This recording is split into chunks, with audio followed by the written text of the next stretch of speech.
Welcome to the Ringer Fantasy Football Show. My name is Danny Heifetz, and I am joined by Danny Kelly and Craig Horlbeck, and we are going over all the players you should add after Week 9. Entering Week 10, we're also going to go over this really weird Cardinals-Cowboys game. And also at the end, we got some crazy emails. They're worth it. One guy named Luke has the most psychotic breakfast in the short history of breakfast on this show. I think pretty concerned for his health, right, TK? I mean, it's the best and the worst possible. We also have a man whose sexual exploits are so crazy that we couldn't even read his name. Yes, we redacted someone who really wanted their name read. That is a hook right there. I love that. So, well, we've got a great show for you tonight. Natasha Bedingfield is here, so stick around. We'll be right back. Hold on. While you're doing my voice is correct. No, keep it. While you're doing the SNL thing, will you do the guy's voice, the intro voice guy that you're actually really good at? It turns out, Kristen Wiig, Bill Hader. That's really good. This episode is presented by Chime. Bank smarter this season. Fantasy football is all about strategy. Well, here's a winning strategy for your money. Trade banking fees for fee-free banking, 1.5% cash back, getting paid when you say, and a higher APY on your savings. That's a lineup that wins. Stop banking the old way. Bank smarter through Chime. Chime is a financial technology company, not a bank. Banking services and the secured Chime Visa credit card provided by the Bancorp Bank N.A. or Stride Bank N.A. members FDIC. Optional services and products may have fees or charges. Details at chime.com/fees info. With a qualifying direct deposit, earn 1.5% cash back on eligible secured Chime Visa credit card purchases. APY means annual percentage yield. Learn more at chime.com. Let's get into Cowboys Cardinals here on Monday Night Football before we even get into the game. And there is actually, I think, a lot to talk about. Cardinals win 27-17. Craig, I feel like, did people even watch this game or what was going on? YouTube TV and ESPN have this dispute. And even we were trying to figure out, hey, how are we going to turn this thing on? Yeah, can I admit something embarrassing? So I have YouTube TV. I'm a paying customer. There is a dispute between YouTube and Disney over carriage fees, so you couldn't watch the game. My building has cable. Just grandfathered in? I couldn't figure out how to get it to work. Oh. Couldn't figure it out. Wait, what do you mean your building has cable? Like my apartment building offers cable. For free? Yes, for free. Basic cable. Do you have like a cable outlet in the wall somewhere that you plug a actual cable into and then into your TV? I've been in my apartment for over 2 years. When we first got in, there was cable and we used it until we got YouTube TV set up. And then since then, I've only used YouTube TV. But it was free or you were paying for it and they just have the hookup for cable? What is it? It's free. Basic cable's just free, provided by like the HOA. Or it's like a part of the package of getting the apartment. But anyway, the whole point is that like there's 3 remotes. I have like an Apple TV remote, I have a Samsung remote, and then I have the Spectrum remote. I couldn't figure it out, so I had to stream the stupid game illegally because I guess I'm 100 years old. So I was off the grid on some illegal site to watch. I had the same thing. I had a certain kind of site up that it crashed, so I decided to pay the. It was $5 for like Sling TV, Day Pass, DK sent that. I was like, what a boomer, gonna pay for this. And then I decided I can't get cable. What a boomer. I know. And then I was like, so then I started pull that up on my laptop. And I, for whatever reason now with the update to Mac, instead of just back in my day, putting HDMI to HDMI, just extend this display, it wanted to AirPlay the audio, but even though the thing was extended, it took me, I missed the entire, where the Cowboys went through the Cardinals drive like knife through butter. I couldn't hear or see it at the same time, either hearing the plays or like watching, but I couldn't hear anything. And the whole time I'm just like fucking mad at AirPlay trying to get this game going. And I also felt like an idiot. I gotta say, it was good. It was nice timing because I would probably say this was one of the more irrelevant Monday Night Football games to watch, where it doesn't really matter if nobody had access to this game because it was Cardinals Cowboys, right. And for most of the game, the Cardinals just kicked the shit out of Dallas. There was a moment there where it felt like Dallas was kind of building some momentum. Right, a brutal Javonte Williams fumble. Dak got sacked a bunch of times.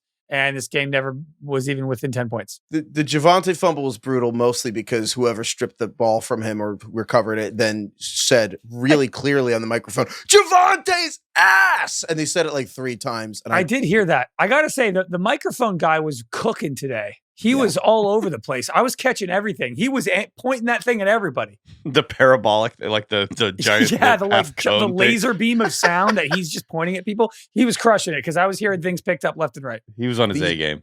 The other, I mean, also, frankly, the most entertaining part of the beginning of the game was that Stephen A. Smith was sitting next to Jerry Jones and did the real life SpongeBob. All right, I'm a head out when the Cowboys turned the ball over at the beginning of the game, and he just got up and left. And also, speaking of that, so Jerry Jones announced that they've already agreed upon a trade, and maybe one or two more. Craig, I think what happens, I assume, is that basically they wait. Like sometimes instead of just calling us on Tuesday, they'll agree to it, and they're like, all right, if no one involved gets hurt or whatever. But you're not supposed to say it. But he clearly is worried that people will stop paying attention to Dallas because he's talking again. What do you guys think the trade is? Do you want to guess right now? They're probably going to trade for Kyler Murray because he's available.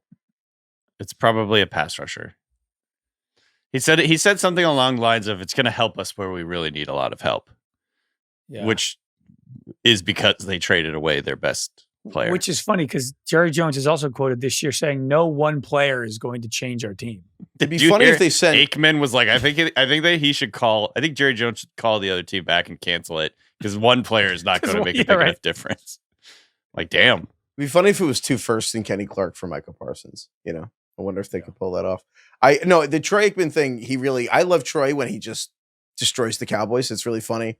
I mean, Dallas.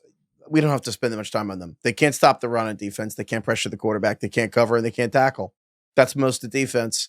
And then the offense has to be perfect. And then they come out today and they have 2 turnovers on downs. They have 2 different fumbles. They have 2 different. The first drive was awesome and they somehow didn't score. Then they have the next 2 drives somehow both end on 3rd and 17. And then they quietly have Brandon Aubrey try to tie the field goal record that is like 26 hours old. And then the first half was over. Yeah. And so when they're not perfect, like they come out and look like this. And so I think the way more interesting part is DK. I'm surprised actually how mainstream it has now become I credit to Joe Buck and Troy talking about it all this whole second half of the Cardinals kind of seem like they are going to bench Kyler Murray for Jacoby Brissett. Bench. Soft. Yeah, it's like a shadow benching here. Pretend he's still hurt probably.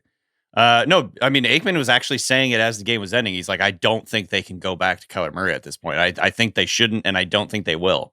And that's a pretty strong statement. Maybe, and obviously he spent time with the team this week. Maybe he got some sort of inside information on that. But I mean, at the end of the day, the way that Brissett is playing, it doesn't really make sense for them to try and go back to Kyler right now. And it can just like extend this rehab a little bit longer and see how it goes.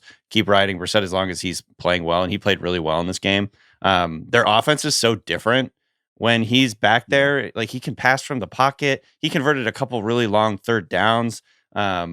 He's unlocked Trey McBride in the red zone, which is something that's been a huge problem for Kyler Murray his whole career. I think I don't know what the stat is exactly, but he had McBride now has, I think, 4 or 3 touchdowns. No, 4 touchdowns. I took a photo of it because I thought it was amazing. Yeah, he has, what was it?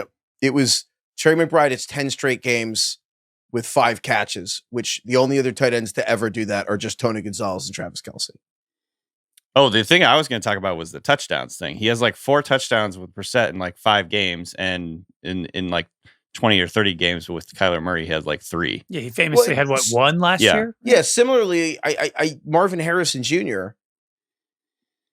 is 1 catch shy of his career high in a game, like 3 minutes into the second quarter. And that's another thing too. That's what I was talking to you guys about, I think a couple of weeks ago, is just like Kyler is not a good fit for the type of receiver that Marvin Harrison is. And Brissett is, because which is ironic because Kyler can fit almost anywhere. Yeah. So I don't know. I really don't know what they do here. Obviously, Kyler has a huge contract, but that hasn't, necessarily stopped teams from moving on from It doesn't matter. It's just if he's good or not. And the reality is Kyler said entering the season, my knee is as healthy as it'll be. And now he's missing time. I just think that this is what happens with shorter guys when like you have, again, I don't keep harping on this, but I feel a little more vindicated when Tua literally says 2 weeks ago, I can't see over my offensive line, and he's 6'1". And it's like, we never talk about 6'1", but this guy's 6'1" and down. It's harder to see the middle of the field. He doesn't play on time either. So you have to have superpowers to account for the fact of what DK just said, that the rhythm of plays, it's like if you're not, you become functionally like you become Kevin James in Hitch, where it's like you have to stay in your strike zone. You can't actually dance to every kind of song. Like you're just not able to play in rhythm and for all the kinds of colors of the rainbow of all these different plays that they're calling. And then Jacoby Brissett comes in and they're like, damn, he's not like more talented than Kyler Murray, but he can just run more versions, even if play in rhythm. Yes, he can just play. You don't just do your job. It's like if everything's working, like he can just keep the train moving. It doesn't have to be around him. When Kyler Murray was 24 and again had the athleticism of someone who was the 9th overall pick in the MLB draft and also the first in the NFL, and he could just run around and extend every play by 5 seconds, like Russell Wilson, who could also do this in 2016, then that is better. You're bringing more to the party than you are taking away. When the athleticism starts to go, you're just taking stuff away from the offense without the otherworldly creation ability. And then you're like, holy shit, Jacoby Brissett's better than you, actually. It's been really strange. Yeah, I unfortunately for Kyler, I don't think he's going to age well at all in the NFL. Like, no. His size and his scrambling ability. I mean, he's already, I don't think people think of this about Kyler, but this is his 7th season. 7th season for Kyler Murray. He's been in the league a very, very long time. Crazy. And I'm not sure how many more opportunities he'll probably be a starter for another team next year if I had to guess, and he'll get one more crack at it. But like Kyler Murray at 33 years old, I'm not sure how that would look. I'm not sure how that would work. Eventually, it'll kind of look like Russell Wilson a little. Kyler's a better thrower of the football, probably. But I guess, and again, I don't want to bury Kyler. Like, obviously, he's really talented. He's really good. I think the flip side with Kyler is it's weird that we're talking about this. And this is kind of the Tua thing, too. It's not like people are in love with the intangibles. Like, we're still hearing whispers about Kyler's, like, leadership and stuff. And it's like, that stuff doesn't fly if you're not good. Do you think Kyler and Bryce Young, who I would say Bryce Young has been fine. I don't know if, like, the ceiling is there for Bryce Young. I feel like we all kind of know what he is.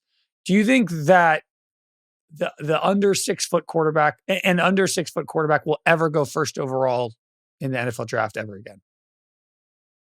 No, probably not. I don't think so either. Yeah. Even Baker Mayfield, it took 5 years for him to really look good. I mean, Caleb is not that much taller, though. At the end of the day. This is the thing with Caleb. Yeah. We joke about this, but the NFL draft, the GMs aren't that different than women on Hinge, where it's like a guy's 6 foot flat. It's all we talk about. Caleb's 6'1". It doesn't come up in the draft process. This is also Caleb Williams' issue. And that's not about him. It's like Aaron Rodgers isn't that much taller. He's like 6'2", I guess. But Kyler's like 5'9", right? Yeah, 5'10", 5'9". He's 5'10". Yes. Yeah. And I'm still, I mean, that's 3 inches shorter than Caleb, which is it is a big deal. That's a lot, yeah. So yeah, I mean, and again, watch Kyler come back, it'd be great. But overall, I mean, there's a reason Arizona's, no offense, but like one of the more forgettable teams, generally speaking. But Kyler's tenure in Arizona is. If you're playing the Cardinals, if your team's playing the Cardinals, wouldn't you rather have Kyler? Wouldn't you rather have them play Kyler than Brissett right now? Yeah, I mean, Brissett, he did take a lot of sacks in this game. Especially in the second half. Yeah. I mean, Jadeveon Clowney really, Arizona kept having 6 offensive linemen in this game, and they still couldn't block like Jadeveon Clowney. There were a couple, some of it isn't necessarily on Brissett. There were a lot of just unblocked plays. Like, there was a lot of sloppiness from Arizona in this game. I do want to just, before we move on, shout out Arizona has some cool youth on this team. I am a believer in Will Johnson at cornerback, the cornerback out of Michigan. I'm a believer in Walter Nolan, who I think got his first career sack tonight at Ole Miss. He was a very touted guy entering college. But I don't care about them. Calais Campbell ending this game. This motherfucker was born in 1982. Or sorry, 1986. 2 sacks. You were born. Right at the end there. He just ended the game with the 2 sacks and what Dallas feasibly could have still come back and won the game. Legend. Calais Campbell's literally the oldest defender in the NFL, and he genuinely could have retired before COVID and had a long NFL career. And it is crazy that Calais Campbell is actually impacting on Monday Night Football. Yeah, I love that guy. He's awesome. He did like the step back jumper after getting that second sack. He was slowing down the hurry up. Like Dallas is trying to get to the line. He's like, I'm going to fucking celebrate this sack. It might be the last one he ever gets. Yeah. So yeah, shout out Calais Campbell. DK, what were you? Does Calais Campbell give you hope? Because like even Kai the other day was lamenting that there are athletes like his age. Does it make you feel better that a guy's getting sacks that's basically your age? Yes, it does. Definitely. How old is he? What? 39? Yeah. So. Man, that's wild. He turns 40. Oh, he just turned 39. Regardless, that's actually insane. Okay, anything else from this game before we move on here? No, I would say back-to-back, the Sunday night into Monday night, one of the more forgettable back-to-backs, I would say, of the NFL season this year.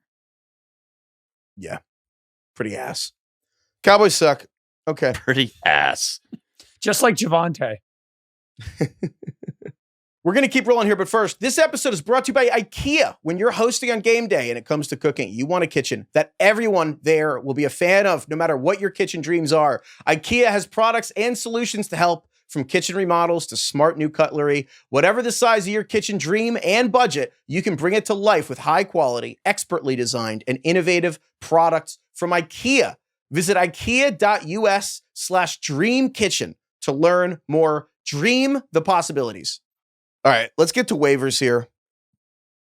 Week 10, baby, man. Week 10. Dude, the playoffs are just around the corner. It's What the kind of hell? nut crunch time now. Yeah. It In is. fantasy, it's like do or die. We're going to get into power hour over the coming weeks where you get to trade targets. I would recommend you go to your league settings and actually look and check what your trade deadline is and confirm with the commissioner, because sometimes people are like, oh, actually, I'm going to move it up a week or whatever. But it's time to start. If you're in first or second place, it's time to start thinking about oh, you're going to make the playoffs. Like, what is your week 15, 16, 17? Also, just the most basic of all, make sure your league has the playoffs set to week 15, 16, 17, because the worst thing ever is when buys are in week 14 and someone started the playoffs that way because they didn't check, or we get emails from people who are like, my commissioner didn't know that week 18, whatever. Just make sure the playoffs are just those 3 weeks. Otherwise, it sucks. With that said, we're going to go through waivers coming up here for week 10. We're going to go position by position. We're going to give our top pick at that position that we would try to play for this week or beyond. And if we pick the same guy, we're going to do a trivia tiebreaker. It's not that complicated. I promise you'll figure it out. Email us at ringerfantasyfootball@gmail.com if you have trivia questions. They're getting good. The trivia questions you guys have been on fire. Thank you for that. Make sure there are numbers so we can go closest to the pin. Also, email us your fantasy course for Power Hour. With that said, decent amount of injuries this week. DK. Yeah. Starting at running back, who's your number one running back pick you would play if you had to play for someone for this week in week 10? I think we can have a whole separate little mini category here for stashes for later. But if you had to play someone to get fantasy points in week 10, who would you pick up off waivers? Yucky. I don't like that question because none of these are really good options. This is the nastiest week at running back, I think. I'm going to go out on a limb, I guess, and say Tank Bigsby for the Eagles. Just because good offense, they're going to give him position to score. We don't know yet what Saquon's groin is looking like this week. Sorry, we I phrased all know it that what way. Saquon's groin looks like. I don't know. We don't know how healthy Saquon's going to be this week. They're going to be playing the Packers. It's a big game for both teams.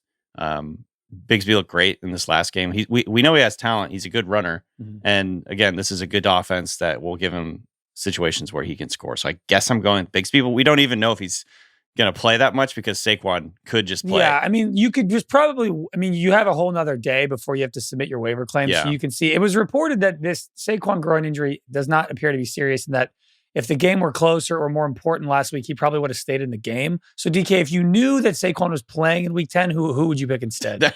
Well, the reason I just went with Bigsby is because then we could do the same thing with Dylan Sampson for the Browns, who, if he, goes in for Quinshon Judkins, who hurt his shoulder. Quinshon Judkins is back out at practice on Monday.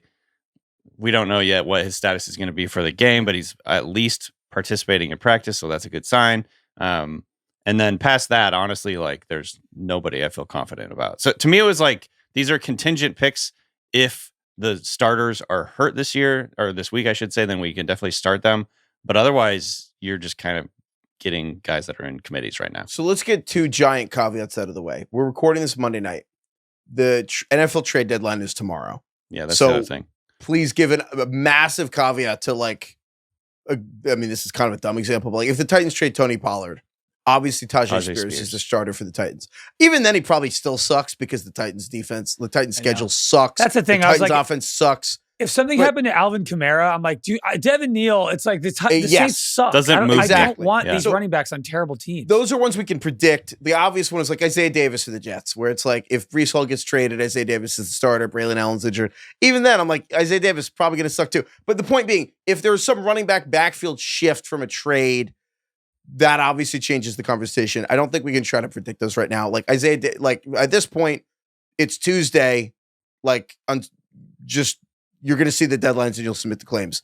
To DK's point, I actually think the argument for what DK is saying is actually that if you're going to just play whack-a-mole at running back and you're basically just hoping to get a Tyler Algier-esque like 11 points because the backup running back scored a touchdown, you get lucky like Algier vulturing Bijan Robinson, or really Devin Singletary taking a goal line carry to the end zone instead of Tyrone Tracy. I kind of think DK has a point in that if you Tank Bigsby, it's a roll of the dice.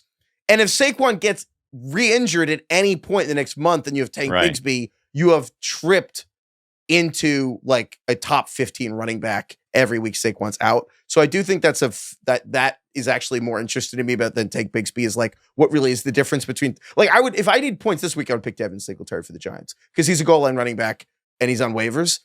But what is really the difference between Devin Singletary when the Giants are trying versus Tank Bigsby when Saquon has to rotate out? I don't know. So I think you could also probably say the same thing for guys like Brian Robinson on the Niners. Yes. If McCaffrey were to get dinged up, or, I mean, honestly, the other guy I think who's probably not quite on this tier, but Blake Corum on the Rams gets a lot of run when the Rams are winning big, when Kyron's tired, and he looks good, and he seems like he's finally kind of earned the trust of McVay a little bit. So I think the three of them are kind of in like, you might get 7-8 carries out of them anyway next week, and if the starter were to go down, they might change your entire league. I agree with that. Blake Corum, especially because the Rams are playing the Niners this week. The Niners defensive line. So remember how we were saying the only healthy lineman they had was Mikael Williams? ACL, gone. He tore his ACL. Just now, absolutely brutal. The Niners are down to their, I want to say, 4th, 5th, and 6th string defensive ends. Like the Niners have 4 healthy defensive ends. They're probably 2 of them were joined the team last week. Yeah. So it's like they have no run defense. So I agree with Craig. Like, but it's the same thing where if anything happens to Kyron Williams, Blake Corum would be crazy valuable. So what do we want to do? Do we want to tank? Who do we want to choose here? Well, the other massive caveat that we have to give, though, is if Kyle Monangai is available, the Bears running back, you have to add him. We're assuming that he's been added because he's rostered at like, he went from like 8% rostered to like 80% rostered. If Kyle Monangai is available, we all agree Kyle Monangai from the Bears would absolutely be the guy you have to pick here. Yeah. Like, it's so obvious to us that we're not even going to include him in this exercise. We should also, now we've mentioned 9 guys, I want to mention a 10th. We should probably mention Terrell Jennings on the Patriots. Ramondre's got a toe injury. Those things can linger. Mm-hmm. Terrell Jennings had 12 touches, got some goal line work. Like, you know, if that's actually a guy where, do you want to bank on somebody getting a touchdown next week? If I had to bet any of these guys to get a touchdown next week, Terrell Jennings actually might be number 1. Yeah, but we don't know if Ramondre's going to play. Right, that's what I'm saying. But it's all you basically have 24 hours to make this decision. We're recording Monday night. Like Tuesday night, when we get a better sense of all these injuries, you're going to have to kind of make that call for yourself. But what should we do? Tank Bigsby? I mean, probably Terrell Jennings. If you actually had to play someone this week, if you're like 3-5, and if you lose this week, it doesn't matter. You're not thinking about the future. Like probably Terrell Jennings, if we're being honest. But that's only if Ramondre's out. But yes, okay. Yeah, he's a toe injury. But it's not a toe injury, it's turf toe, right? Yeah. So I'm like, okay. All right, if you don't want to take Terrell Jennings, I get it. Honestly, part of me does want to just do Blake Corum because the Niners defense is going to get, I think, pretty carved out by McVay. Why don't this was what we should do this. We should just do trivia, and then whoever wins can just pick whoever they want because it seems like we can't agree. That is actually, there we go. Wow, split trivia. This is the first time we're just like none of these guys. I was super unprepared for DK to say take Bigsby. Yeah, I like that though. You never know what he's going to do next. The teams are not usually super forthcoming about injuries, and so like we could see Saquon be limited in practice all week, and then they just rest him because they want to save him for the playoffs. Part of me does think it is worth being like, what is really the difference between trying to parse if a backup running back is going to get 5 or 8 or 10 points versus. Yeah. Part of me is like the extra value of if Blake Corum, if Kyron gets hurt, and Tank Bigsby if Saquon gets hurt, and the third guy that and Brian Robinson if he's available, if McCaffrey gets hurt, I'm like those guys are just so much more valuable if there's an injury. The fact that Saquon already has an existing injury. This is how we got to the Kyle Monangai situation because we've been talking for a month that DeAndre Swift's playing through a groin injury or quad, whatever. If he aggravates it, he'll be great. So actually, I just talked myself into Tank Bigsby. Yeah, I agree. I think it's Tank. All right, fuck it. Tank Bigsby showdown time. All right, full circle. All right. It is the Tank Bigsby showdown time.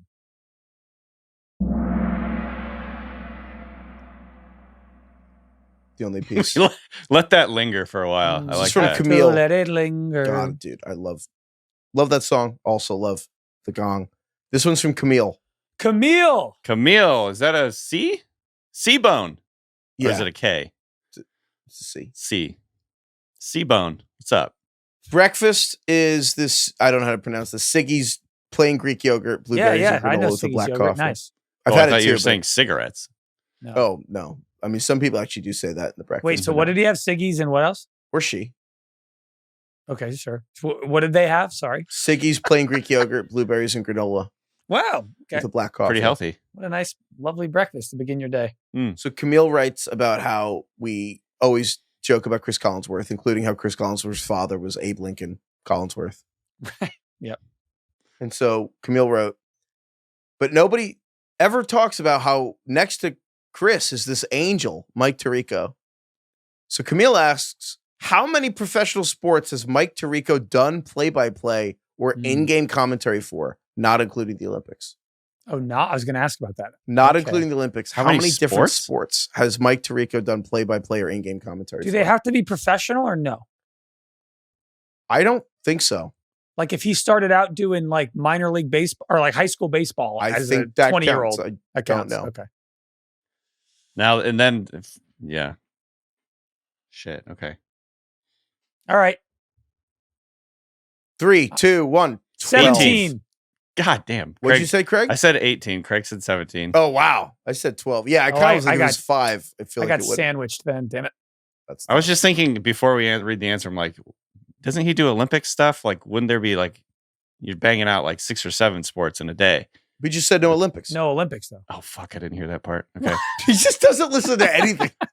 You say a lot of stuff, man. I can't listen to every word you say. You're always saying stuff. Listen, you say a lot of words. That's what Collinsworth says about Tirico. I only have a certain amount always, of room in my brain. You're my always God. talking, Mike.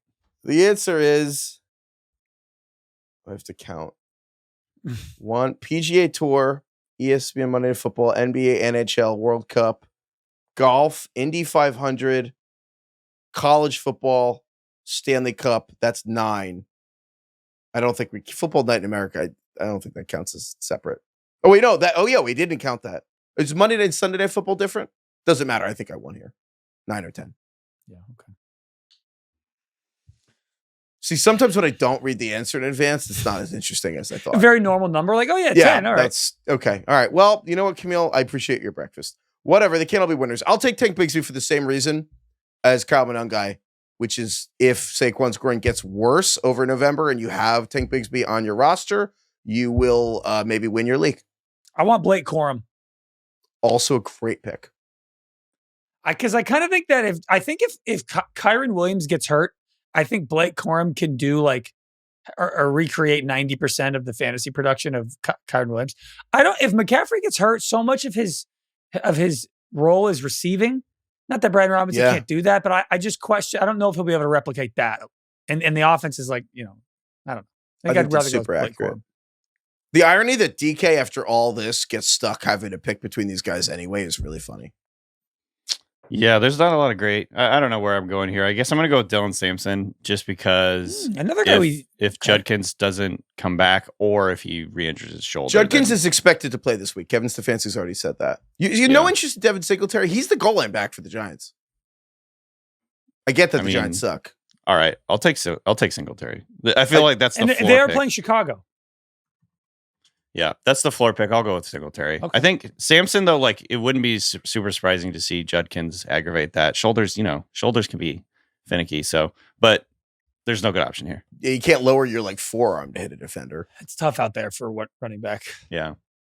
Do you guys feel like it was harder? Like the running back, I for lack of a better term, it's just less liquid to find snaps at running back this year than any year you can remember. Well, once again, knock on wood. Been a pretty healthy running back year. There has, I would say across the board, help me, but there has not really been like a true, usually there is a couple waiver wire explosions every year. I don't know. Has there been one? I guess Kamani Vidal has been good for a couple games. I think it was. I guess Rico Dowdle. But it's only been like 3 games really. But Dowdle was even then, Chuba was not really supposed to be like a huge injury. And I don't think anyone saw Dowdle thing coming. Hampton going down, it was confusing because it was Haskins or Vidal, and I don't think people played and then Vidal, and then the other one was James Conner. really the frenzy was for Trey Benson, who then was immediately injured. Yeah, and like Rachaad White's been okay when Bucky Irving was out, but he was rostered soon. Yeah, no, I don't think anyone added Rachaad White. I feel like he was mostly already in some. Yeah, hasn't been a lot of waiver wire league winners this year. Maybe that'll change. Maybe everyone will get hurt this week. That'd be cool. It'll probably be Terrell Jennings, who no one picked. Wide receiver. I think the wide receiver depth this week is actually pretty solid. Wide receiver is much better, I think. Yeah, who's your number one receiver entering week 10 that you would take? There are 3 guys that I think are really good picks. And I'm going to go with, I'll just go with the safe one here, I guess, Alec Pierce for the Colts, who is quietly having a pretty solid season overall. The last couple of weeks, he's had 5 targets, 10 targets, 4 targets. Sorry, that was before this week where he had 13 targets. And he is a deep threat on a very good offense in the Colts. Daniel Jones likes to chuck it up to him downfield. He's had at least 4 targets in every game except for week 1. So he's averaging almost 9 points per game. I mean, it's a floor play here because there's a couple other guys who I like also, but I guess I'll just go with like the consistency that Alec Pierce brings here. He's on pace for over 1,000 yards this year. He has 501 yards through 7 games. Yeah. He's good. I think he's a good player. I'm going to do the stupid thing.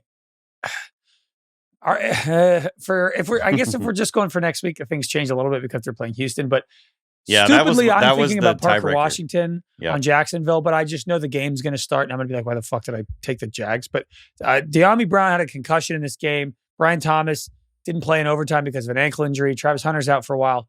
So I'm like, Parker Washington, he's kind of like, someone's got to catch passes on this team, but that doesn't always work out. But Parker Washington has been okay the last couple of weeks, so that's where I'm leaning. What he was the other guy I liked the most here. I like neither one's perfect because the Colts are in Germany next week, and how many times you turn on the European game and you're like, why did I pick a player in this game? Like, you know what I mean, like that. And then the Colts go on bye, so that's the issue with Alec Pierce too, where you're like, oh, I'm going to add a guy. He's going to get 2 catches because it's like the fucking Germany game and Daniel Jones or whatever looks weird, and then he goes on bye and you cut him, and I'm like, because I agree with everything you said, DK. I'm just saying. Sometimes you pick a guy in that European game, you feel stupid. But I agree with what you're saying too, Craig, where it's like, oh, cool, I picked up a 3rd-string receiver against the best defense in the NFL. It's not ideal. I am going to lean to Parker Washington because I think I want to change my answer, actually, yeah.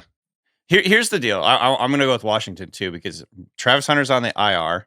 Brian Thomas Jr. has an ankle injury. He's probably not going to play. De'Ami Brown has a concussion. Tim Patrick was already hurt coming into this last game with a groin injury. They actually don't have anyone else. That is why their starting tight end's been out.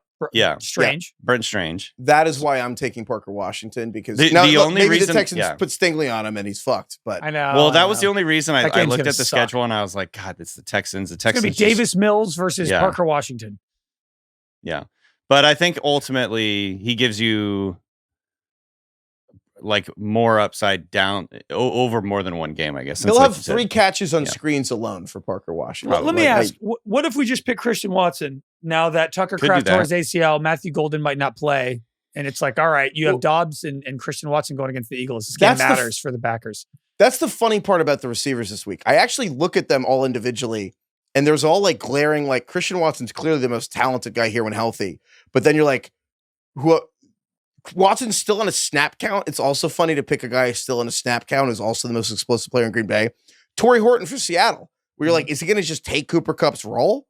But then you're like, okay, so I'm just banking this rookie to catch touchdowns. All Torrey Horton does is catch touchdowns. What if Cooper Kupp comes back and then Torrey Horton doesn't play in 2 receiver sets, goes back to 3 receiver sets? Trey Tucker is like an awesome receiver for the Raiders. Brock Bowers is clearly the one.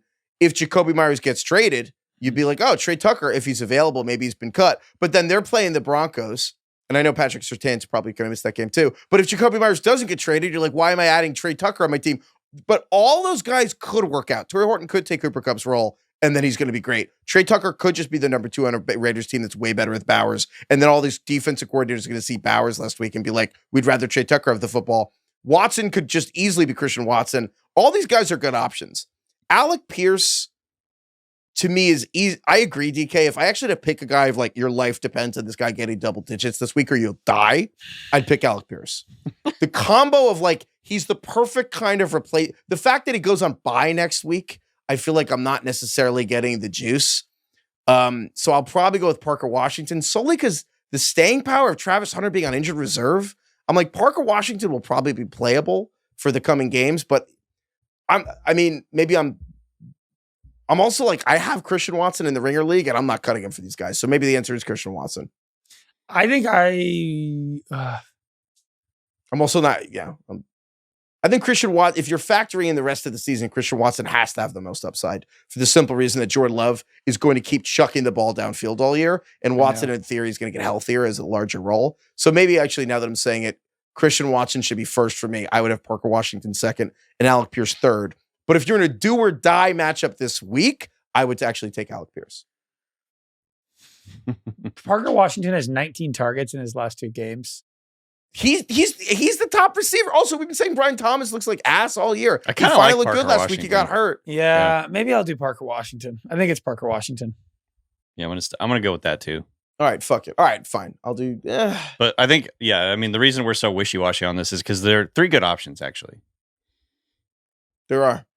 Yeah, you know what? You know what else I don't want? I Christian Watson, if you have the luxury of waiting for the season, I don't like that the Eagles and Vic Fangio playing the Packers this week. They just added 2 cornerbacks, and it's like, I kind of think they're going to throw Jordan Love really off his game. There's like Vic Fangio just has a lot of new pieces. They have a new nickel, Michael Carter. Like, they can do a lot of new stuff now.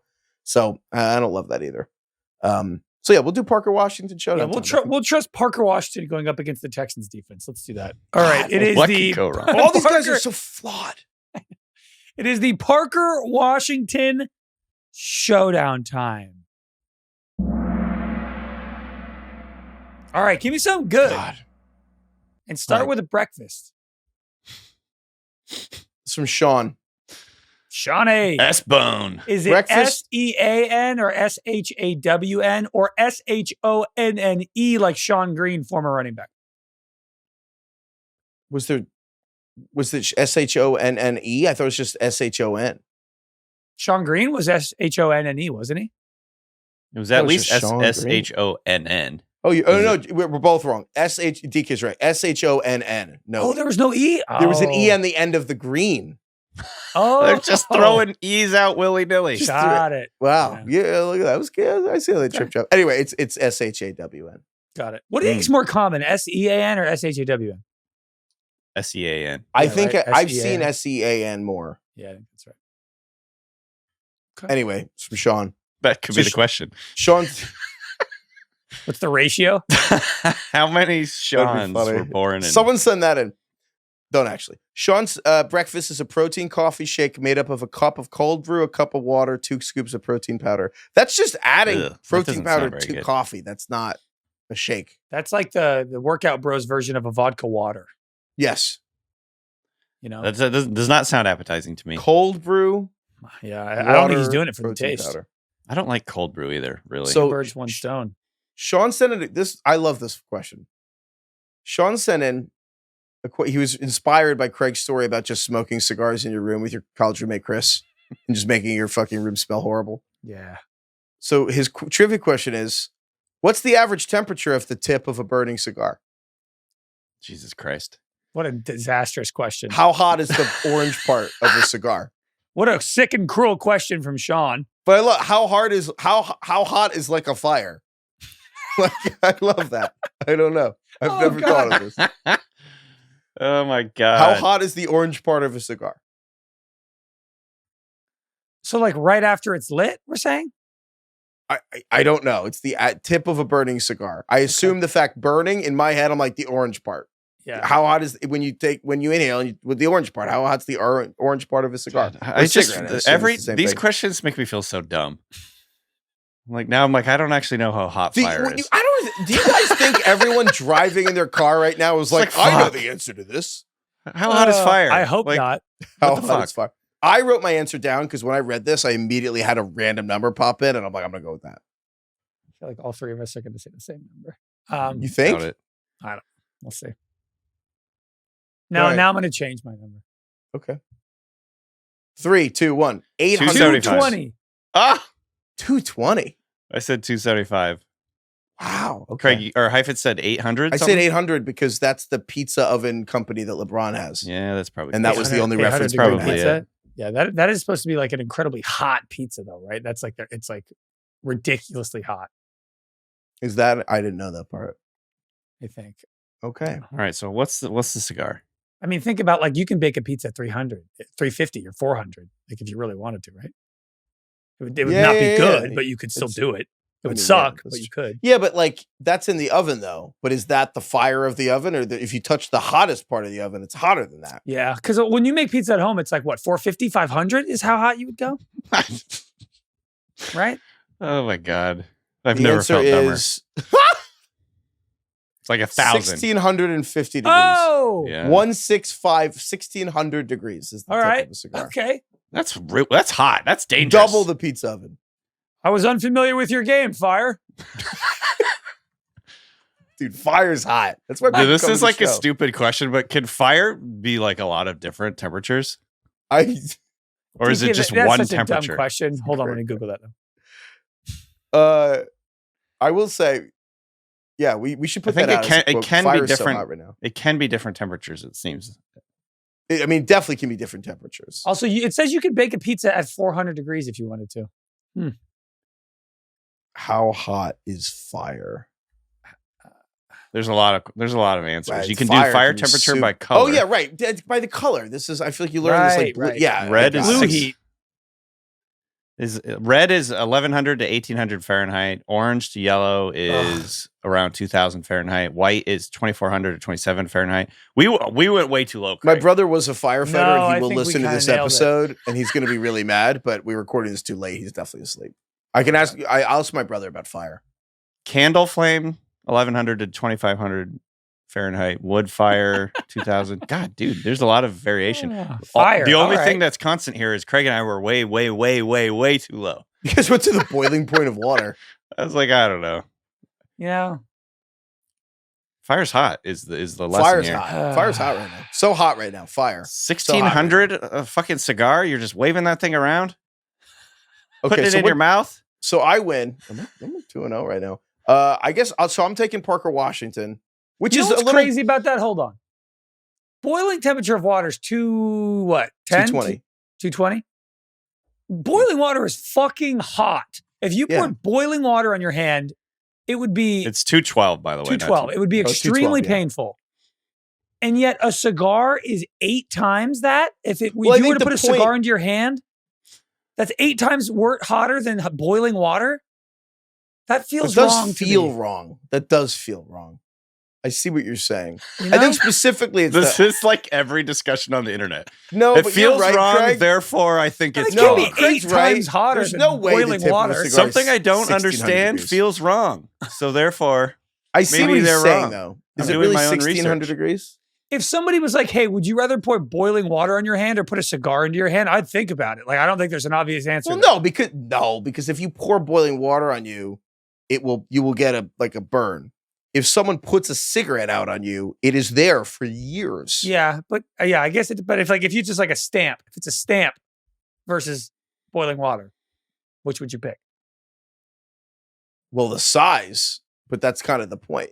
Yeah, I don't know. I guess in my head, to me, the cigar is not 8 times hotter than the water. Now we're back to how hot is fire. Okay, Craig, I did do a little more research. Just now in the last 30 seconds. Yeah, which is kind of, it's confirming a little bit like your I guess, like uncertainty about this. And again, the tip of a cigar can vary dramatically according to the AI overview here.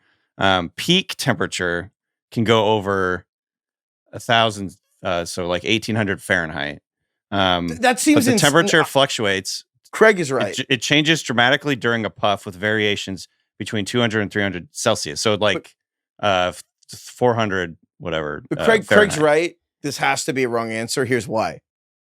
When you smoke a cigar and you get down, there's no way that when you're holding the cigar, it's 1,500 degrees in your hand. That's fucking crazy. How are we even entertaining this? Imagine holding a cup of boiling water. How hot that is. Oven when you're what's the highest setting an oven goes to? You clean it like 500, right? Yeah. It's like 600, maybe 600 degrees when you clean an oven. Yes. They lock that shit because you can't even open it because you'll fucking hurt yourself. The idea that you would be holding 1,600 degrees in your fingers is ridiculous. I read this wrong. There's variations of 200 to 300 Celsius. So like it varies by 400 or something like that. This is a great reminder. It is still quite hot. It's a great reminder for people to include the fact checks to your answers, because this is what happens when I get all worried about you guys fucking thinking I'm cheating, is I don't actually lock down on whether people have fact checked these answers. Bottom line, we were wrong, Craig. Yeah. Anyway, I won the point though. So anyway, Parker Washington, I get him. So who's second? Craig, DK said 275, I think. Yeah, so DK second. So you want Christian Watson or Pierce DK? I feel like I bullied you out of Alec Pierce, and he's going to have 150 yards and 2 touchdowns. So you should just take him. No, I'll take Alec Pierce. Wait, great. I'll get Christian Watson for being a moron. I feel like we all liked all these guys. Yeah. I think this is good. I think all these guys have huge potential this week and the rest of the season, and they're actually real life talented. I have multiple times. There's always a funny or intrusive thought. But I've multiple times just had an intrusive thought that Parker Washington's the best receiver in the Jaguars. I've thought that multiple times watching these games this season. But Alec Pierce also just has this like very unique role in Indianapolis where it's shocking he doesn't have a touchdown yet this season. And he'll probably have one this week. So I actually feel good about these. And again, if Jacoby Myers is traded from Denver, Trey Tucker is absolutely worth an ad. So there's good receivers. Hold on. Do we want to mention any of the other guys like Torrey Horton in case Cooper Kupp stays hurt? I think it's a good ad. He's going to get old Yellard. Well, I think Kupp will still play, but there's a potential Torrey Horton could see more time. Demario Douglas and or Kyle Williams on the Patriots if Kayshon Boutte misses time, which he probably will. I think Kyle Williams sucks, and I don't think you should add him. I think if Pop Douglas is there, he's talented. Kyle Williams has been bad. Drive by on Kyle Williams. He's been the harsh. Worst. They're going to trade for receiver because he hasn't. If Boutte and the X receiver is actually talented and able to make. I don't know. I have no. What are you judging this? He sucks on. He's made no impact. What does he suck on, Heifetz? By what metrics are you judging that he sucks? Or what evidence do you have? Organically other than the fact that he's not sucks playing? On Boutte. Can't believe that. I think. I don't mean sucks. I mean, he was a good prospect. We liked him coming in. He's had no impact on Patriots games this year, and he's just never on the same page. He's just never doing the right thing on the field, and he just had made very little impact to me this season, even though Drake May is playing at an unbelievable level. And so, all right, you heard it from Heifetz. Don't take Kyle Williams. That's probably means you should get Kyle Williams. And Kamir DK is like for the Titans is there if you want. I'm like, I don't want these guys. Washington, all these guys are dead to me now. Marcus Mariota is going to play instead of Jaden Daniels. Luke McCaffrey's hurt. I don't want any of these corpses in Washington. Like, I don't know. I'm going to stay away. I'd rather have good guys and good teams. I don't want to even like, you want Higgins teams that are literally in the red zone. Yes. Teams in the red zone. Okay. Tight ends. DK, not a bad week for tight ends. I think it's actually a pretty good week for tight ends. Colston Loveland for the Bears, who had his big breakout game. And I think importantly here, he was playing ahead of Cole Kmet even before Kmet went out with a concussion. I would assume Kmet misses at least one more game. The Bears get the Giants next. But this could be... I think you have to take the chance and grab him if you can in the case that this is like his breakout performance and then he continues to... be one of the focal points of their offense. I put Loveland first and Harold Fannin on the Browns second.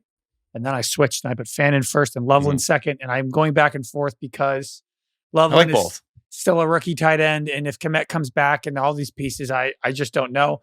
But I think Fannin is much more the centerpiece of the offense. The Browns could trade Njoku tomorrow. And then Fannin is really the centerpiece of the offense. However, then I'd be betting on Dylan Gabriel and whatever the hell the Browns offense is versus the Bears and Ben Johnson and how they continue to get better. So it's very, very tricky for me. Heifetz, where are you leaning? Everything you just said, I feel I totally co-signed. I've done the same thing. I almost wish David Njoku would get traded because then it's like Harold Fannin is so much clearly the right answer here. But I agree, Craig, with everything you just said. I think the short answer is like they're both kind of betting on rookie tight ends with unusually good receiving profiles. Loveland because he was taken really high and just had an awesome game, and Fannin because he's just like a receiver who led every conceivable metric and dumb stats and advanced stats in college. He's just a receiver who plays tight end. Harold Fannin is. So I will probably go with again, if you're telling me about this week, kind of think Harold Fannin. Again, the fact that both these teams are going against New York teams, I think is really funny. I I kind of think Harold Fannin probably matches up a little better against the Jets. But again, it's like, would you rather have the kind of number one option on a bad offense, or like the number three option on like a above average offense? Or I don't even know if the Bears, you feel that way necessarily. Well, I would say to answer that, in fantasy, typically a tight end to reach really high levels in fantasy, they need to be the number one or number two option. That is usually what you're looking for when you want a strong fantasy tight end. So part of me just thinks that, frankly, Fannin. Part of me just, I will probably lean Harold Fannin for the simple reason that he was able to contribute so early that there is a chance to me that coming out of Cleveland's bye that he just has this like bump as a receiver, and that Colston Loveland, while he was awesome, he has had exactly one game of impact against the worst defense in the NFL. And he has 27 points last week. Half of those were basically on one play where it was a total fluke touchdown. And if Colston Loveland had nearly had 14 points, we'd probably say he was like second to Fannin. I'll go with Fannin, but it's totally like dealer's choice. Like we can barely make up our minds, but I'll say Harold Fannin. But frankly, they're both crazy talented and way better than usual waiver wire picks in week 10 at tight end is the real point. I'll go Fannin as well. I like Fannin. All right. You want Loveland or Fannin, DK? Well, we can do the trivia on Fannin. Okay. But you're allowed to take Loveland. Let's just do this. Let's do this trivia. All right. Guy loves trivia. Let's do it. It is the Harold Fannin Jr. Showdown time.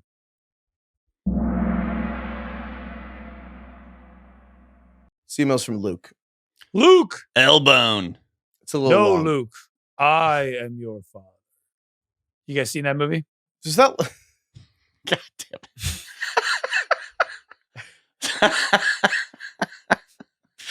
it. That was really accurate. Took me right back to that scene. Also, doesn't he never actually say Luke, I am your father? Yeah, he says no, I am your father. Yeah, the Luke, I am your father is not actually the line. Funny. Anyway, they should just fix it. I've seen that movie. Luke's breakfast was sausage, egg, and cheese biscuits, slice of pepperoni, sausage pizza, 24-ounce sugar-free Monster, athletic-free wavy, hazy IPA, non-alcoholic. What the Jesus fuck? Christ, this kid's 22. I kind of just skipped over that part. That's insane. He had all that? Can you read that again? For breakfast? Sausage, egg, and cheese biscuit, slice of pepperoni and sausage pizza. Okay.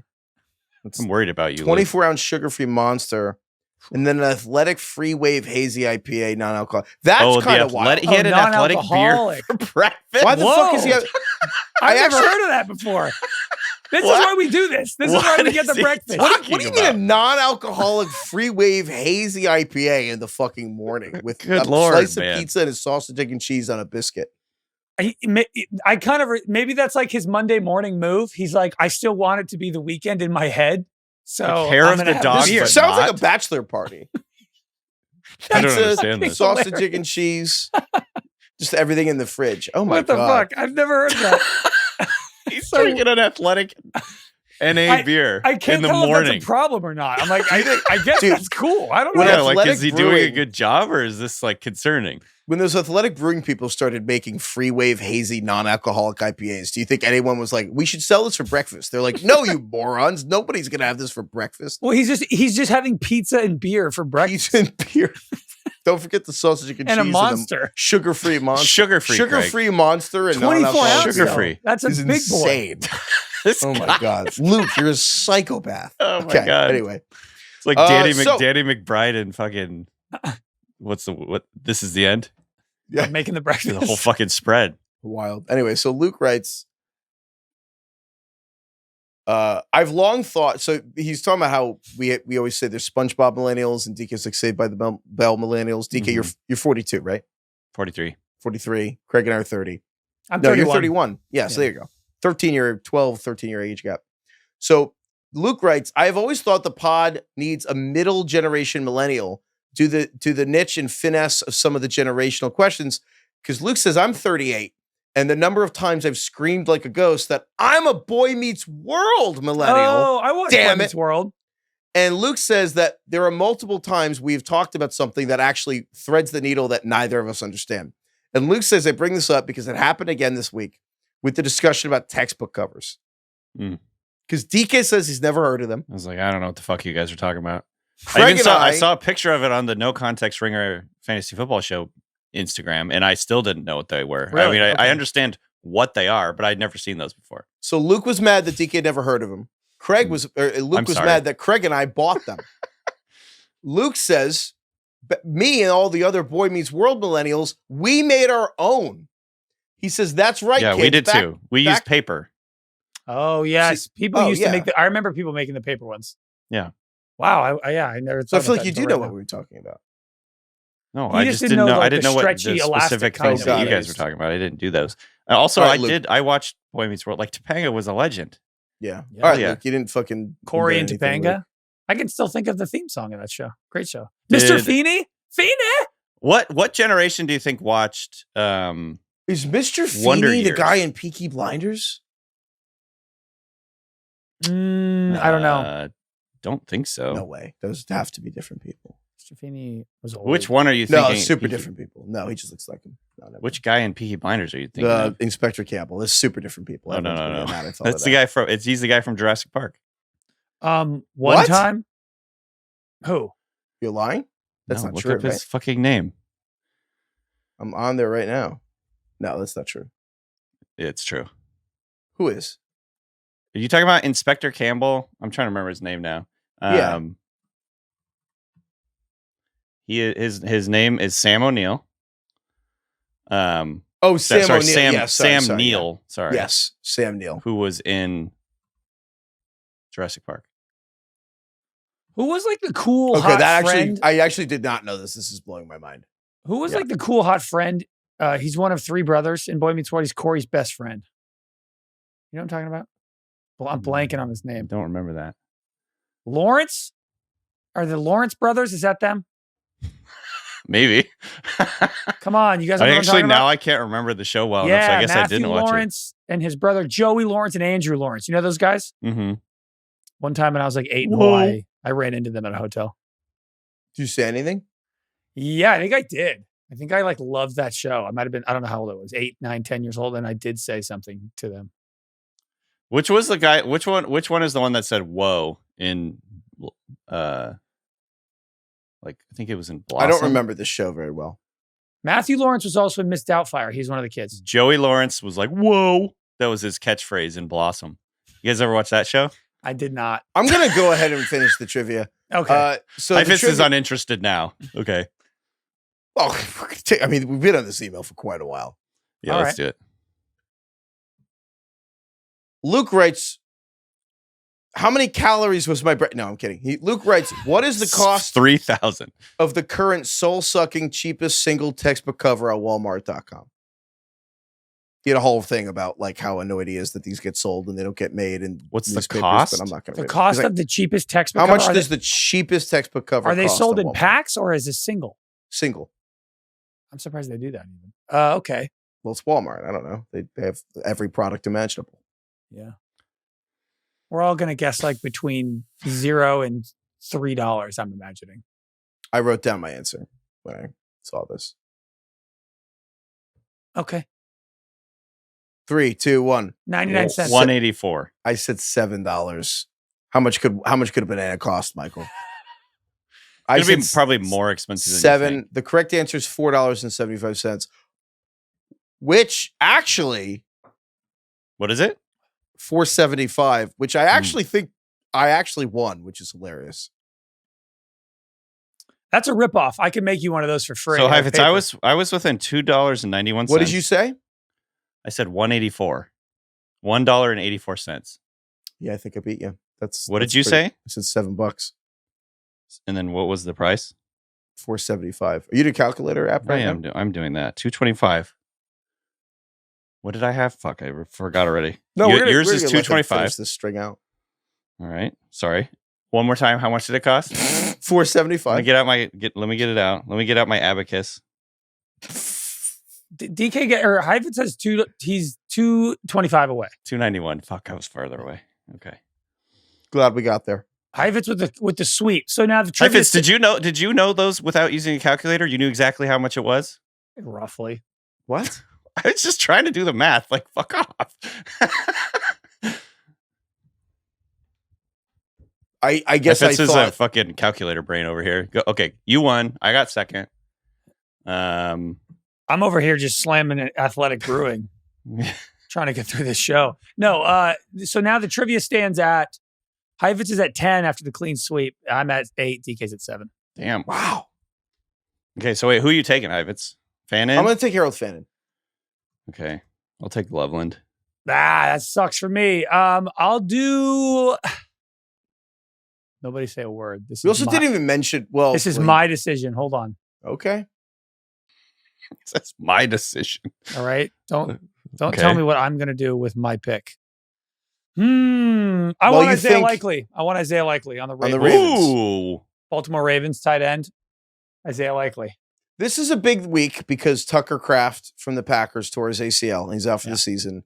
And I think an interesting thing to keep an eye on is Luke Musgrave, who was actually a tight end drafted higher than Luke Musgrave. He was a second-round pick. Tucker Kraft was third. Tucker Kraft, yeah. But frankly, Tucker Kraft has become a more overall valuable tight end, obviously. So I think the interesting thing is I feel like Luke Musgrave is going to play for Green Bay because they're kind of running out of guys because Dontavian Wicks has an injury and Matthew Golden's got an injury and Christian Watson's still on a snap count and Tucker Kraft's confirmed out for the season. But they have John Fitzpatrick, who's like the blocking tight end, and Luke Musgrave, who's kind of the Kyle Pitts, like he's a tight end, but is he really? If you can't block, are you a tight end? Luke Musgrave seems like a receiver, but also in fantasy, that's good, but how much is he going to play? So Luke Musgrave to me is the idea of like a guy that I would not be shocked at all if Luke Musgrave is like a total serious top 10 fantasy tight end the rest of the way and better than everyone we just talked about, better than Fannin, better than Loveland. I also think Luke Musgrave could just not catch a pass next week, straight up. And so I think he's the biggest boom bust guy. The idea of throwing Luke Musgrave into your lineup like terrifies me. I'm not even sure you could add Luke Musgrave. I also think it's entirely possible Luke Musgrave is the number one fantasy waiver wire pick overall next week. Yeah. So it's weird. So Likely is like a way safer pick because Likely has a 3-year track record of actually being a great NFL player. Or not great, but just looks like good to watch play football. I know. I feel like with tight ends, it's not like running back. It's like you can't just slot in the backup and it's the same thing. Well, really, it gets distributed elsewhere. Like, I think that there's an argument when Tucker Kraft gets hurt, it's kind of like that's kind of one of the reasons Christian Watson's probably better. It's just there's more passes to go around. It's not like running backs.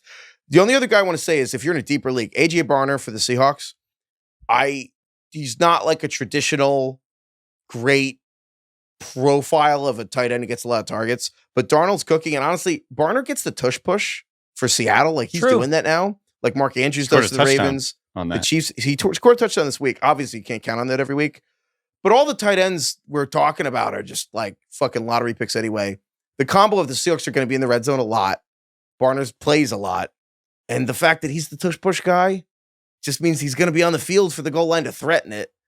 I don't know. I'll take that however I can get it. If you're in a deeper league and you really, all these guys we're talking about are taken, Barner, you could do worse than a guy who might actually get a rushing touchdown. Did we mention Dalton Schultz for the Texans? We didn't, and I think we didn't because fucking Davis Mills looks horrible. But it's up to you. I mean, Dalton Schultz, the Texans are, he did. He has a ton of targets. Dalton Schultz is totally serviceable if you're truly out of options. Like if you have Tucker Kraft and you are fucked and you don't have any options that all these people are talking about, I could totally see Dalton Schultz over AJ Barner. I just watched Davis Mills against the Niners defense that's depleted, and he couldn't do anything. But maybe with a week of practice, he'll be way better. Anything else on tight ends? No, I'm still thinking about his breakfast. Can I read it one more time? It's better the than the athletic beer for breakfast is deranged. Sausage, egg, and cheese, and a slice of pepperoni sausage pizza. 20. I think he was at a bachelor party when he wrote this. This is just what's in a fridge at a bachelor party. Can you look Jimmy at Dean and what was the day of the week that he sent this email? Oh, that's a good question. Luke. If it's what day of Thursday to Sunday, oh my god, he sent it Monday. Psycho. What a stud. Oh my god. Is on another Psycho, level. what a stud. At 11:11. Make a wish. My god, I wish for at Luke's 11:11 on a Monday. Cholesterol. Luke, I don't know. I don't know what to feel about this. Okay. Quarterbacks. Obviously, a lot of quarterback news this week. CJ Stroud concussed. I feel like he won't play this week. Obviously, the big one's Jaden Daniels with the elbow. I know that happened while we were recording. I didn't actually see the play because I actually had turned the game off. And it was horrific. They're saying Jaden Daniels might not be out for the season or whatever. I mean, I actually think Washington fans would riot if you brought him back. It doesn't matter. Marcus Mariota is obviously going to play for probably the rest of the season. We'll see. They're claiming they'll have more information on Jan Daniels the rest of the year. Did you see? Sorry, the rest of this week. Did you see that? I kind of actually we whiffed on this because it happened live. That Robert Griffin III also got hurt in his second season against Seattle, and it was kind of like the same area of the field. Which obviously it's different because it's not the turf's fault. Like it's his arm getting stuck. Is it the same as the knee? Did you see that he didn't fracture anything? Yes, he didn't fracture anything. He dislocated it, right? But I don't think that's the point. No, I'm not saying he's fine now. I'm just surprised at that. That's true. I think a dislocation, the fear though, is not necessarily a fracture. It's all the ligaments rip and tear, and it's like when you dislocate your knee, they're not like your knee's broken. They're like, sure. Oh, you have to go to the hospital because your fucking arteries might be severed. I'm saying that's what happened with him. Just the idea that it could go in that direction and nothing broke is no bones cracked. He's limber. He's a limber guy. Anyway, so Marcus Mariota, I think, is a really, really, really ugly quarterback that you could add and just like don't in the Trubisky. He's an attractive man, but don't watch him play football. He'll just get you 16 points with rushing, right? I think he's the guy to add. Like the Bengals. I mean, you could add Joe Flacco, the number one quarterback on the last month, but he's on bye. It's like I think you can have Darnold? Flacco if Darnold's available. Fields, sure. What do you think about McCarthy? Are you guys adding McCarthy, or are you not buying it? McCarthy to me is kind of a matchup-based play. They're playing Baltimore, who I think is actually a little bit better right now defensively than their numbers on like Yahoo would suggest. So I don't know. If Darnold's available, I'd take him first, and if Mariota's available, I would take him second, and then Fields. Well, no, there's a problem. Well, it's tough. Flacco, if he's available, you could grab. He's the number one quarterback. That's 4 weeks. The Bengals are going to be in the shootouts every week. You can add Flacco. I feel like he's probably taken. I don't know. But Flacco is worth it if you need someone this week. The problem is Justin Fields or Tyrod Taylor, either one. I don't know who's going to start. Aaron Glenn is making a game of it with the New York media about like who's going to play or not. He literally is like, it's so funny. You guys keep asking, keep giving me the same answer. I don't know because part of me thinks he's going to go with Fields because they had the game-winning game. I don't know. They got to. They don't I feel like they have to. But Tyrod Taylor had a knee issue. That is what kept him out. So it would suck if he couldn't run because honestly, if you're the Jets and you can't run, he's not going to be good. But it was 2 weeks ago, so he's probably fine if he's playing. But yeah, if Justin Fields is the starter again every week, Justin Fields, like he's going to get you 5 points or 25. So there are options at quarterback, but it's weird because when the waivers go through, you might go in and put a claim in for Fields and then it's Tyrod Taylor. So that's kind of odd. But I would say, Darnold, Mariota, Jets guy, McCarthy, and then Flacco, but he's in a different category because he's on bye. Defenses, I think it's actually pretty simple. Seattle is still not rostered as much as I would think. I feel like Seattle has a top 3 defense in the NFL, and they're kind of like half rostered on certain Yahoo platforms. I think that's just amazing to me. I would just add Seattle. You can have them all year. The Browns are just super available because they were on bye. They're a good defense. They're playing the Jets. Justin Fields, Tyrod Taylor. Browns are super available. I would go get Cleveland. Buffalo, because they're playing Miami, way healthier. I feel like Buffalo usually does really well against Tua. And I know they didn't do amazingly earlier this season, but Buffalo, they're getting healthier. I'm okay with Buffalo against Tua and Miami. And I would also say Baltimore, which again seems yucky, but getting healthier, and they're playing the Vikings. And JJ McCarthy had some good throws, but overall wasn't asked to do a ton. And I do think the Ravens against the Vikings could be very lucrative with JJ McCarthy. So I think one of those teams is available. Seattle, Cleveland, Buffalo, Baltimore. One of those teams are available. So I would go with one of those 4. Any other thoughts on streamers for you guys? Nope. Okay. Let me do a couple emails. We'll get out of here. Okay. Great email from Gabriel. Gabe. G-Bone. So on the Sunday episode, I kind of had a whole rant about how socks, I just don't know how to wear socks. And I feel like I don't know. I just have no sock situational awareness. And it started with Craig talking about how he puts his socks on before his pants. Got a couple tweets saying they do that too. So I'm good. The poll is kind of like 50-50. There are dozens of us. Is it really? The poll's 50-50. Yeah. DK and I do pants and then socks. You guys shamed me. 50-50. That's we were just shocking. shocked. I think you know what's funny though, Craig? Yeah. Everyone had the same reaction, which is just complete shock that people do it any other way than the way they do it. Just people can't believe that. Yeah, that's wild because you're putting on your socks dude, when you're getting dressed. We got 1,600 votes right now. It's 56 in favor of putting socks on first. 56-43. That's amazing. That's crazy. Join the dark side. Wild. DK. I don't put my socks on right away. Like I'm walking around my house for a while with no socks on. It's bizarre. You put your socks on. If you were getting out of the shower and then it was time to go get dressed to go out, what would you do? Pants. Try socks next time. And then because my shoes are in a different room, I'm like, I get my socks, I go get my shoes, and then I put them on at the same time. Oh, interesting. Yeah. What do you do? I just think it's wild. My socks are not in the same room as my shoes. 56 more people your socks are in the same room as your shoes, first? DK? What? Are your socks in the same room as your shoes? No. I know what DK means though. Well, anyway. So this is from Gabriel. That's wild. Breakfast. So this is a quote. He says, "My breakfast is Celsius and a vape. I know. Leave me alone. It's not even in the top 20 things I need to change. I'm not even going to say it, but you know. I want Celsius to sponsor a segment, and we have to scream the whole segment. Yeah, that's the bit. We just yell the whole segment. I love that he literally wrote, "It's not even in the top 20 things I need to change about my life." From starting his day with the Celsius and vape. Okay. So Gabriel writes, "I was today years old when I realized there are people in the world that put their pants on before their socks. That is psychotic. Simply put, it's easier to touch your feet when you're not wearing pants." Hell yeah. Preach, Gabe. All right, why don't you fucking stretch? I don't know. Anyway. So just picturing people walking around with those sock suspenders, the things back in the day that would hold your socks up. Dude, those I every time I wear a suit, I totally wish I had those. The suspenders? No, the sock suspenders where they hold your socks up so they don't fall down. I completely understand why those exist. What's a sock suspender? Heifetz doesn't know anything about socks. That's true. Google sock suspender. It's like what I feel like you liken it to it's old movie characters. School. Yeah. But This get looks it. like what? Isn't this like? they're the least sexy thing I've ever seen in my life. What is this? You just pin them around your shin to keep your socks from falling down throughout the day. I really don't know anything about socks. As a woman, let's hear from the women of the listening audience here, which are probably 6 or 7.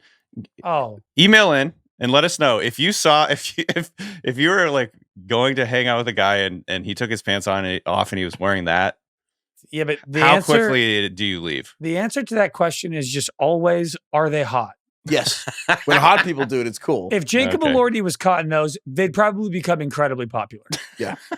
So these things are so. We'll get Craig some sock suspenders. Anyway, so Gabriel writes,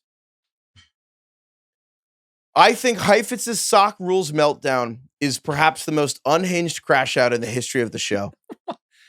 You clearly haven't been listening for very long, Gabe. Yeah. And Gabe writes that I feel compelled to release Heifetz from this panic prison he's built for himself. Ooh, did he build a rubric here? Well, Gabriel writes, "I am not a fashion expert. I am simply a stylish bisexual man. And this is tailored specifically to Danny Heifetz." Nice. Rule number 1, long pants and or boots. If people aren't going to see your socks, doesn't matter one bit. Okay. This guy assumes my pants are the right length, which right there, Well, you have to factor in that when you sit down, sometimes your socks are exposed. Yes, as I have learned over the years. So Gabriel writes, rule number 2, color matching, light with light, dark with dark, black only with black shoes. Okay. I'm like, okay. Rule number 3, socks as an accessory. Here's the one upgrade you need to make to your wardrobe that's really going to open up things up for you. Cute, colorful, patterned socks, white and black, not nearly enough variety in your sock drawer. Fun socks always work. As long as they have at least one common color with the rest of the outfit, they're perfect for a blue suit, brown shoes combo. I do have fun socks. Yeah. I have worn fun socks to the live shows. I think fun socks actually work more with a suit than they do with regular clothing. I think that's true. So Gabriel finishes this with fun socks are also a great conversation starter. And we know Heifetz loves a conversation. So go nuts.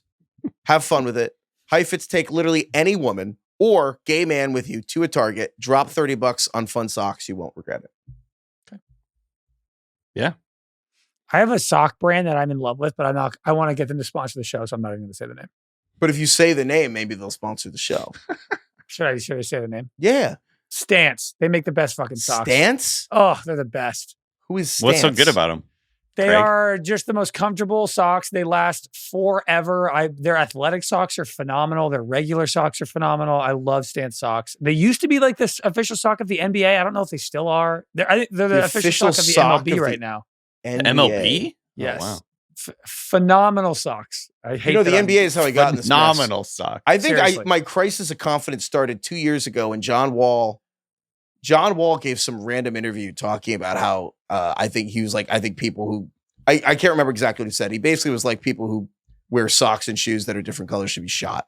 He didn't actually say that, but I heard him say he's like I literally think people are crazy if your socks don't match your shoes. And I think I actually haven't been. I've had the yips ever since then. Yeah. I'm on this site right now. There's kind of fun socks on here. They're not cheap. But let me tell you, they will last you 4 times longer than whatever cheap socks you buy. So it'll end up being worth your money. See, right here, there's so many lengths. Oh my God. What is the mid-calf for? Okay. Let's calm down. What do we need to email do I get? Gabriel again? Is it Gabriel? How tall do they go? Just email Gabriel. I'm going to email Gabriel. I'm going to fucking send Gabriel this Gabe or Gabriel? Site. I couldn't remember. Gabriel, go to wideopensocks.com. Take this offline with Gabriel. I'm telling you. We don't need to have me freak out. Gabe. Yeah. There's heights. It's just, what are these for?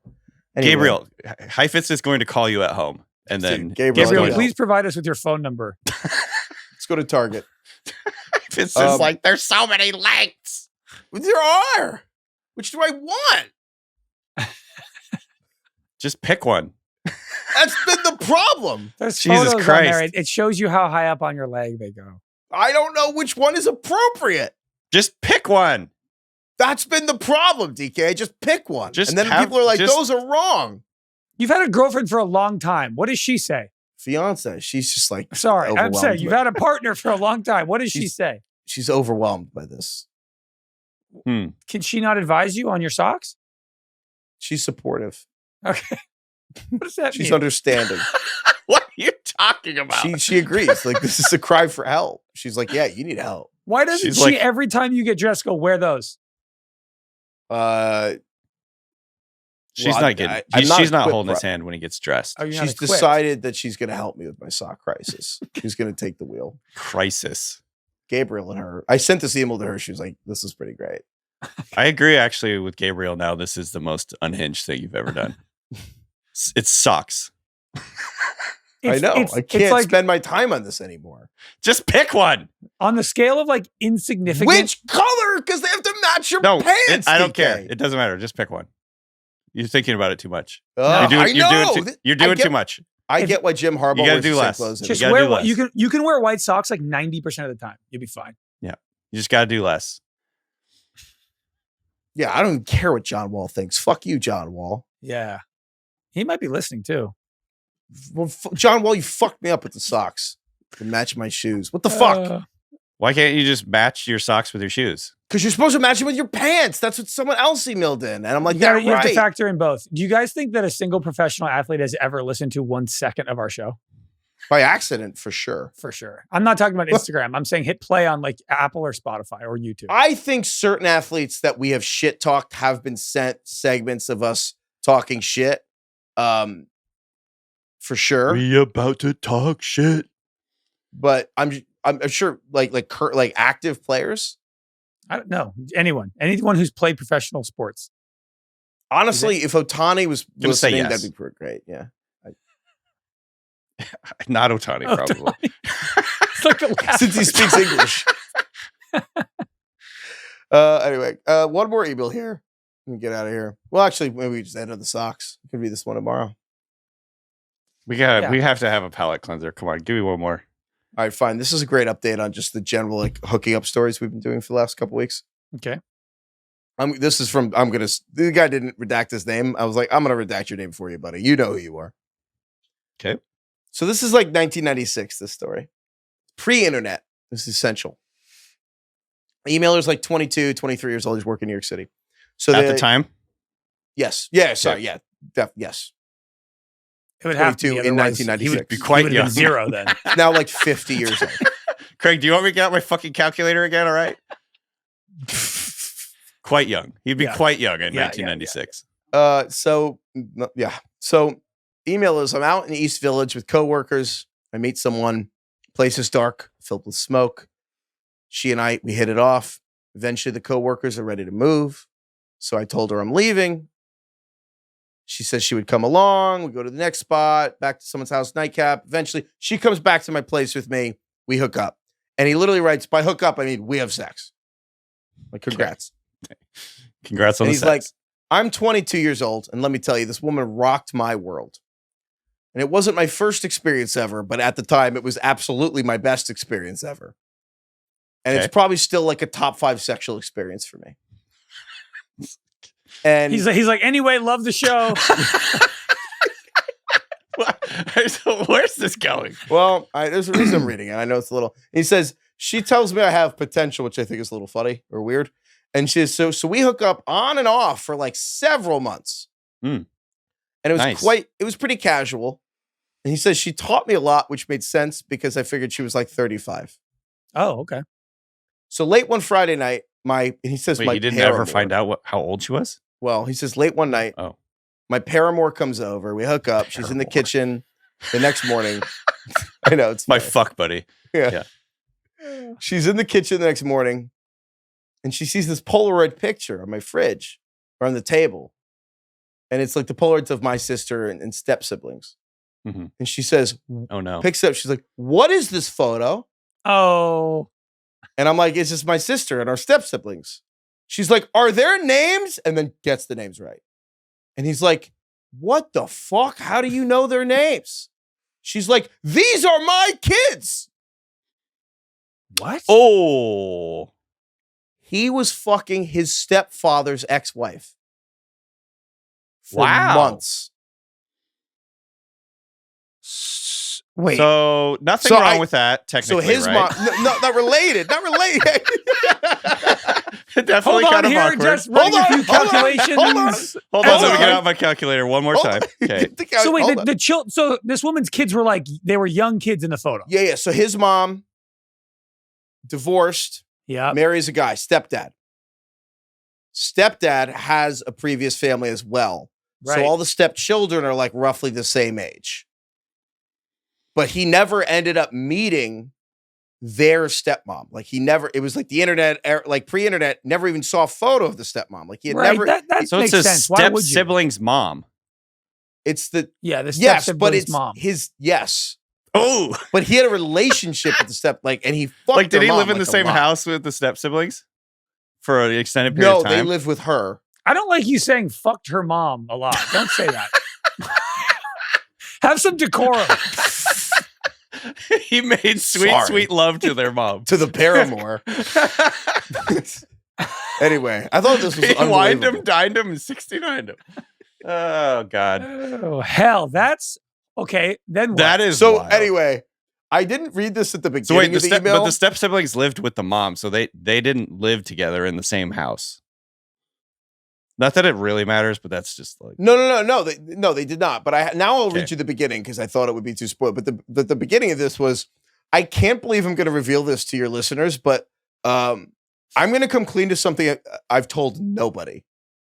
He's never told anyone this. And I think he was like actually pretty excited because this is 30 years ago. And he was like, I'm actually pretty excited to like finally share this and get this off my chest. And he says, you have full permission to tell the story. I am redacting his name. He was like, say my name. It's 30 years ago. I'm like, I'm not going to say your name. He wants you to say his name. He does. Just say it. It's really unique. And well, okay. It's 30 years ago. He told you to say it. Why are you redacting Let me just double check. He said, read my name. I don't think you don't need to protect. He knows what he's doing. So wait, just call him. It starts with a B. Just call him B-Bone. B-Bone. It's his mom's boyfriend's ex-wife. His mom's husband got married. His mom's husband. Not his father's ex-wife, but his stepfather's ex-wife. His stepfather's ex-wife. Did they interact? How did that go? More importantly, was that discovered in the family? Did he have a conversation with his stepdad? Right. Hey, I see why you married Cindy. Woo, what a firecracker. Like, how did that go? Jesus. I'm glad Craig, you have asked. some decorum. Firecrackers. Just kidding. I don't know. I'm glad you asked that question, Craig. He said, as soon as, and again, she's holding a photo of her kids, and she's like, "Oh my God, these are your step brothers and sisters." He says, "I think I went into a coma when she said this." What did she do? He says, "I literally don't remember anything else. I kind of came to, and she was just gone, and I literally never saw her again." Wow. And then he never told anyone about She this chloroformed ever. him and left. Yeah, I guess that's fair that he says, told no one. I never told anyone about this until this show right now, 30 years ago. He kept that to himself? Yes, he says he's never told anyone this. Wow. Not Which even I like a kind of get. close friend. Restraint. Why are you telling us? Because he's clearly been weighing on Just him. wanted to get it off his chest. He didn't do anything wrong. No, I don't think so either. No. It's Well, definitely with just that like kind of an awkward thing with your step siblings. It's unbelievable bad luck, but nothing wrong. Well, he had a good time. But yeah, no, it's pretty insane. I mean, think about the things that she taught him. And A lifetime of and lessons. his stepfather. God. They know the same moves now. Craig, don't do that.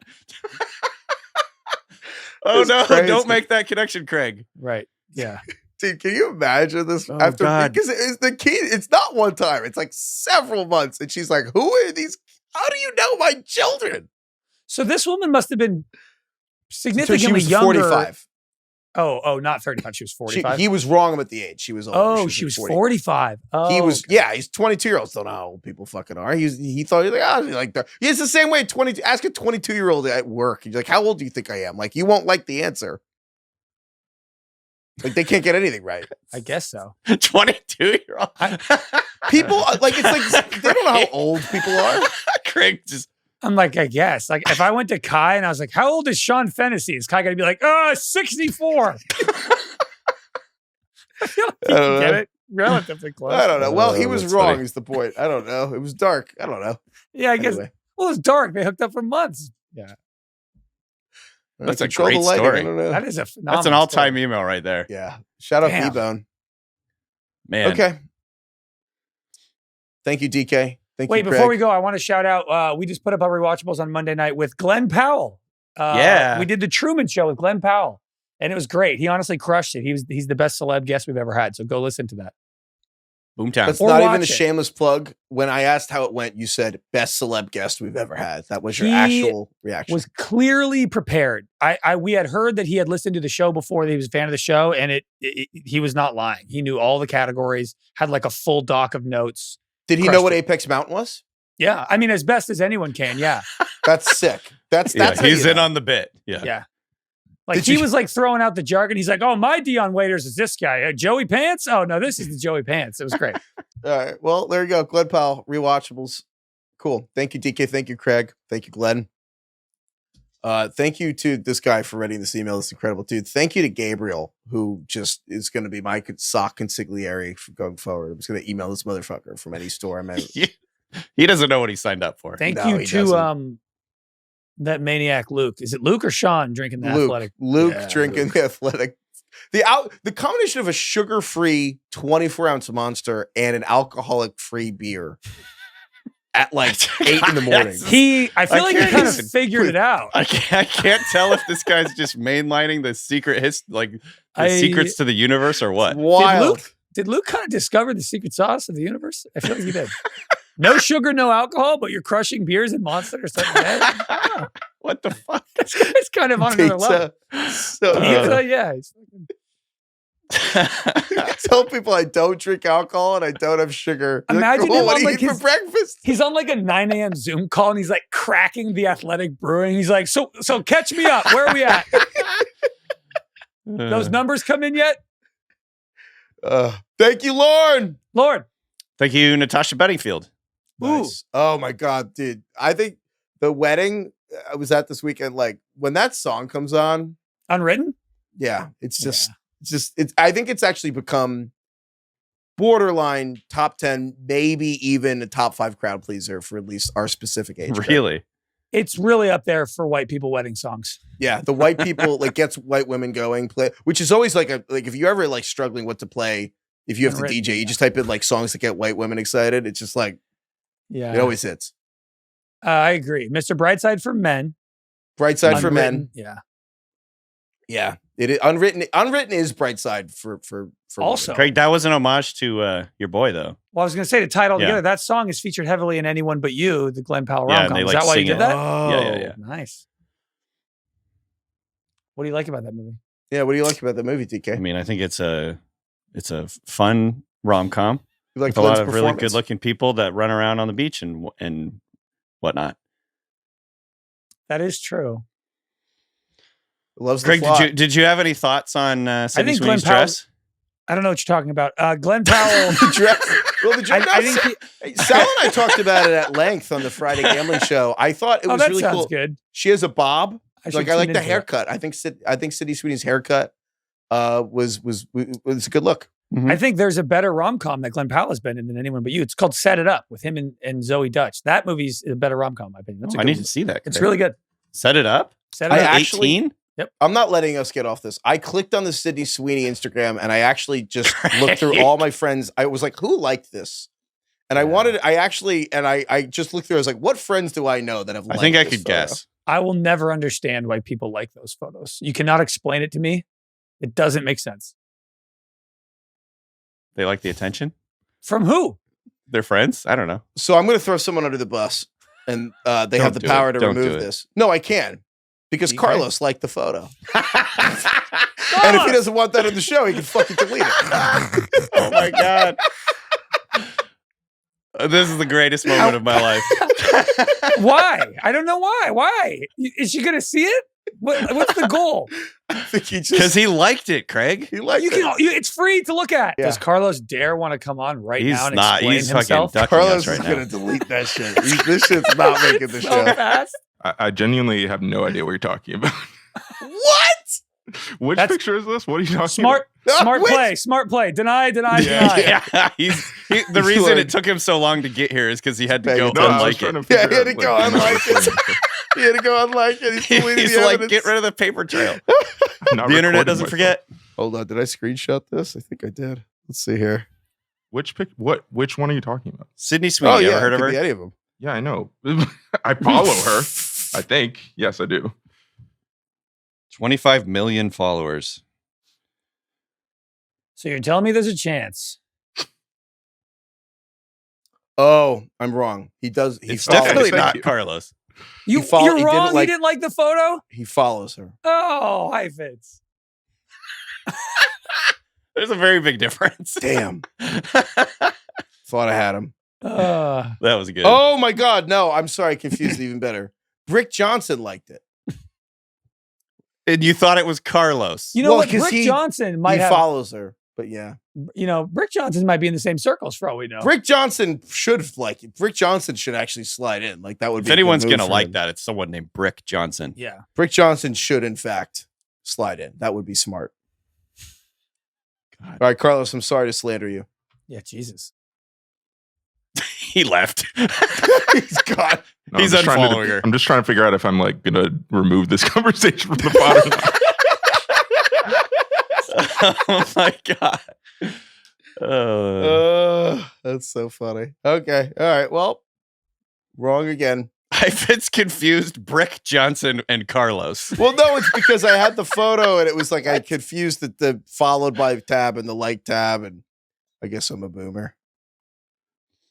I wanted to believe. All right. Well, God, that was good. Carlos is going to make me look like an idiot in this edit. And every edit going forward. He has that power. He does. All right. Well, Should never have Natasha called him out. Bedingfield. Yeah. I guess we should do something now for when he edits that all out. Right. So check out Set It Up, DK. It's a good rom. Check out Set It Up. Great movie. Lucy Liu, Tay Diggs, Zoe Dutch, who's great in it. I'm in. Wait, also, what's the thing he's promoting? He's promoting Chad Powers? What is he No, promoting? he's promoting The Running Man, which comes out in a couple weeks. Nice. It's an Edgar Is that Wright a movie. A remake of Arnold Schwarzenegger, right? It's a remake of the Schwarzenegger movie, but it's based on a Stephen King book. Apparently, the Schwarzenegger movie is really not at all super close to the book, but this movie apparently is much more authentic to the book. Who else is in it? Josh Brolin. Oh, Edgar Wright is made. Oh, this is the Edgar Wright movie. Yeah. I mean, the Glenn Powell movie. Michael Cera? Yeah. Oh, that's interesting. Oh, wait. Sean Hayes, Coleman Domingo, Josh Brolin. Damn, okay. Yeah. Okay. There we go. Check it out. We're just doing SpawnCon. Yeah. All right, cool. Goodbye, everyone.